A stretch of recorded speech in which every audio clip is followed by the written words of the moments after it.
बादल music की प्रस्तुति। कोई हमारा से छोड़ी कोई नहीं ना लड़ा, कोई नहीं ना लड़ा।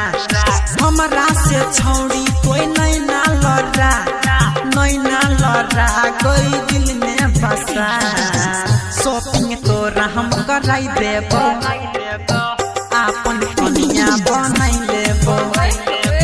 शॉपिंग तोरा हम कराई देबो, सुन ले आपन कनिया बनाई लेबो। तोरे कहियो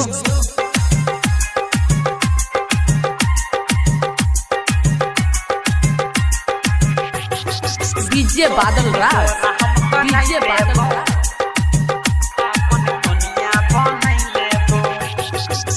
हमरा सन के छौरा के गोरिया मिलतो नहीं दोबारा के, मिलतो नहीं दोबारा के। हमरा सन के छौरा के गोरिया मिलतो नहीं दोबारा के। देखै में भले नीक उ रहतो, मिलतो नहीं दिल वाला के। एकोटा तोहर गपू नहीं करतो, मन के बात तोरा नहीं कहतो। या तू बात के अगारी बढ़ा,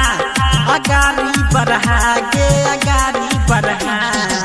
शॉपिंग तोरा हम कराई देबो, गाड़ी पे अपना घुमाई देबो। आपन कनिया बनाई लेबो, मन में शॉपिंग कराई देबो। बोल बाजार में शॉपिंग तोरा हम कराई देबो, आपन कनिया बनाई लेबो। डीजे बादल राज, डीजे बादल राज। आपन कनिया बनाई लेबो।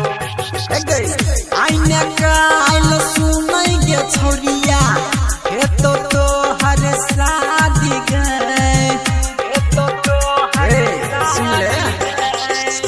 आइने का आइल सुनै गे छौरिया, हे तो हर शादी गए।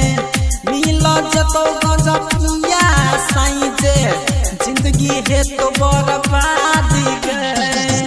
कहै छौ शैलेंद्र सिरहाली, चुइसले तो तोहर ठोरा गे।